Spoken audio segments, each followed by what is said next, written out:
The Penguin's incredible. Can't wait to talk about it. Take over Gotham. It's true. I'm just a poor kid. Born into nothing. Dude's got something to prove. Like you.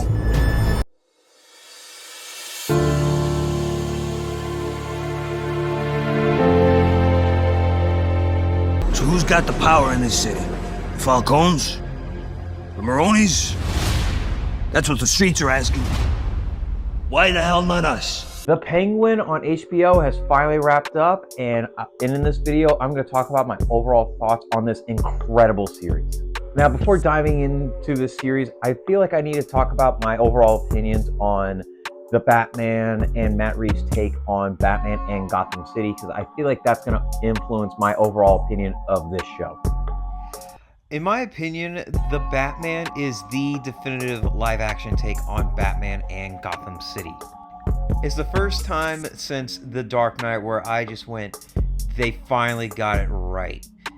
I love the overall visuals, atmosphere that Matt Reeves and co. has created with this take of Gotham, Batman, and his overall rogues gallery, and the movie was just a thrilling mystery, action-packed adventure that I'm very excited to see more of.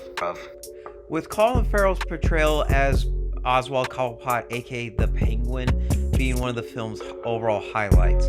He was one of the few funnier bright spots of that movie, and was just a fun secondary bad guy to watch Batman just kick the crap out of him. The only downside was he was not in the movie as much as I would like. And to be fair, the spotlight was on Riddler, Batman, and Gordon.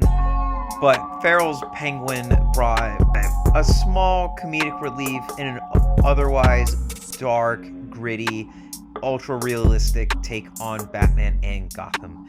And he was a breath of air compared to the Penguins that came before with the likes of Danny DeVito and Burgess Meredith.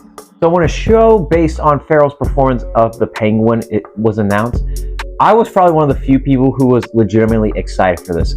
Mainly out of loving his performance and just more content in the Batman universe was enough to get me sold. And after watching all 8 episodes and tirelessly waiting each week for the next, it is safe for me to say that this show was not only incredible and probably the best live-action DC series that we've gotten thus far, but also the best supervillain-centered project from either a Marvel or DC project, period. So with the positives, I mean, just about everything in this show was done right. The acting, the cinematography, the writing, and the direction, it was all great and incredible. But one by one, let's start with the acting. The acting in this was incredible. And honestly, everybody in here deserves an award, an Emmy, or at least a nomination. With the standouts for me being Colin Farrell and Kristen Milioti as Oz Cobb and Sophia Falcone. Let's start with its lead. Farrell as Penguin was amazing in this entire show. If you're a fan of his performance in The Batman, you're going to love his performance in this even more. And honestly, you'll gain more appreciation for how he was in that movie. For one thing, it delves more into Oz's backstory and motivations, and just see what he was like growing up in Gotham and the way he was raised, and how the Falcones and Maronis and other crime families treat and see Oz as just a clown and someone that's not really taken seriously. And it also just shows the more darker, rougher, and edgier parts of Oz's personality. And it does a great job of reminding audiences why Oz is such a bad guy. Like, this is a true villain-centered project that doesn't really make you sympathetic for Oz, and the moments it does, it's very brief and short. And with that incredible makeup work, it truly feels like Colin Farrell is just not on screen anymore, and he has fully became the Penguin, Oz Cobb, and potential kingpin of crime in Gotham City. Now, on the other side of that, Melodi's character of Sophia, she gains a little bit more sympathy compared to Oz, in my opinion, especially in her showcase episode of episode 4, where they explain how she got to Arkham and what led into this, and just gives us more audiences a more justified reason on why she's going after her family the way she is. But like Oz, we're reminded that she's not a good person, and just the crime she commits and just the lengths she's willing to go through to just make Oz's life a living hell towards the end, and also just avoiding the same pitfalls and wanting to become like her father, which she ultimately does, but she's just in total denial. And in her showcase episode, her acting is really shown in its full capacity, because it was just the way she commanded the room she was in. Everybody's attention is on her, and she just brings so much sadness, anger, and resentment in her performance.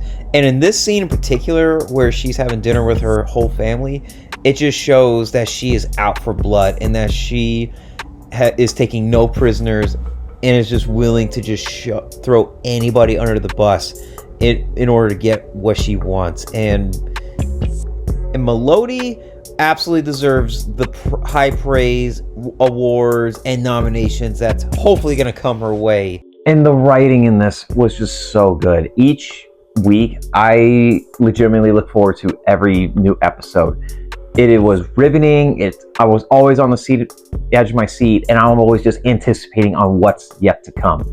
And it honestly gets me excited for every Monday night for me personally. And now I'm sad that it's over. It's set up for the honest man to succeed. That should be the American dream right there. You know, a beautiful story with a happy ending. But that ain't the way the world works. America's a hustle.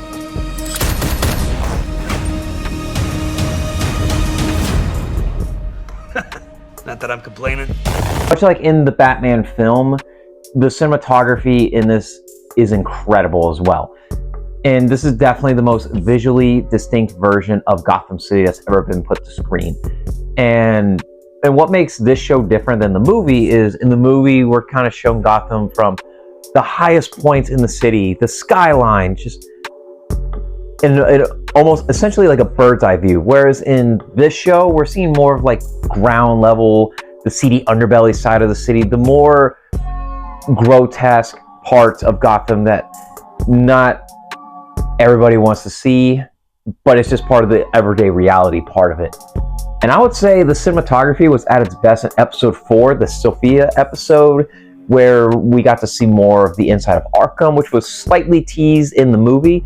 It is very claustrophobic, dire, and just tense atmosphere that I was just like, how is Sophia going to get out of this? Like, how do people even survive in this place? And in that level, cinematography carries out throughout the entire show, doing a great job of just capturing the actors' emotions and just the mood it's in, and just giving us a distinct color saturation and visual distinct style that just is not really shown in other shows that's currently airing / streaming at this time.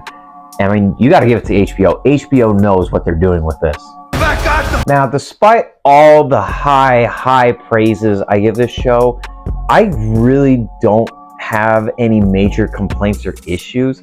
They're mainly just minor, very small inconveniences. For one thing, the show had a very slow start for me, and in its defense, it needed to establish new characters and reestablish what was seen in the movie, and just also flesh out their backstories more. It's essentially just what any new show has to go through. It's the growing pains of just getting the ball rolling, getting the plot going, and just establishing every character's motives and personalities and what their overall place in the story is. But the big complaint for me, and it didn't ruin the show for me at all, not one bit, is the lack of Batman.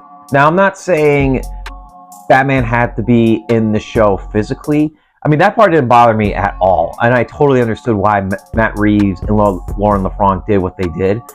It was just, it bothered me that everybody just kind of acts like Batman never really existed.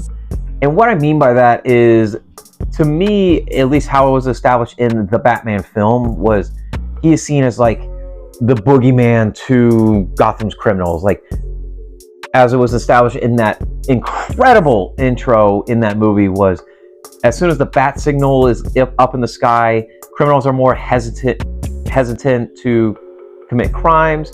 They're even scared to walk into dark, shadowy areas, fearing that he might show up. So I was kind of expecting something like that in this show, because there was so much gun violence, explosions, and gang wars that were taking place that they just threw caution out of the wind. And I was expecting maybe a line where they just go, hey, we just gotta plan this carefully because we don't want to get his attention, or anything along those lines. Like if they even say his name, it's like, no, stop, don't say his name, he'll come out. A really cool idea I read on social media was, so in the show they're talking, Oz is planning on releasing this new drug, and there was this really cool idea of a scene that I saw on socials. Was on one of the, Oz arrives in one of the drug labs and it's just empty, destroyed, and all he sees is just a batarang just stabbed into a table or anywhere in that area, signifying that Batman is out there and watching Oz. Now keep in mind, that doesn't happen in the show. It would have been cool, but it was just a really cool idea that I've read that I kind of wish happened in the series. But with how this show ends, it's gonna make Batman's arrival / reunion with Oz that much more satisfying. You love me. Say it. Say it. I'll do it. So yeah, if it isn't obvious, I absolutely loved The Penguin. It just nailed everything right in my book when it comes to a spin-off series based on a great film, riveting crime drama. It shows how a supervillain center project should be done. Take notes, Sony, Todd Phillips. Just gonna leave it at that. And just with its incredible acting, writing, cinematography, and overall world building of Matt Reeves' Bat universe, I am very, very excited to see how the Batman Part 2 is going to be playing into this. And I'm still mad that I got delayed by 1 year. But despite that, I love this show, and I definitely see myself rewatching it in the eventual future. And if you're fans of the Batman film and great crime dramas and Colin Farrell, this is a must-watch show for anybody. I give The Penguin a very strong and enthusiastic 9.5 out of 10. Please go watch this. So that's my review of The Penguin. Are you guys planning on checking out the show? Are you looking forward to the Batman Part 2 like I am? Let me know down in the comments section. And don't forget to check out my socials in the description. Like, share, subscribe, and tell all good, lovely people in your life about this series. But other than that, I'll see you next week with my review of Gladiator 2. Which I hope is going to be a great movie. Probably not as great as this show. Huh? What you gonna do about it, huh? Down the empire from the inside out.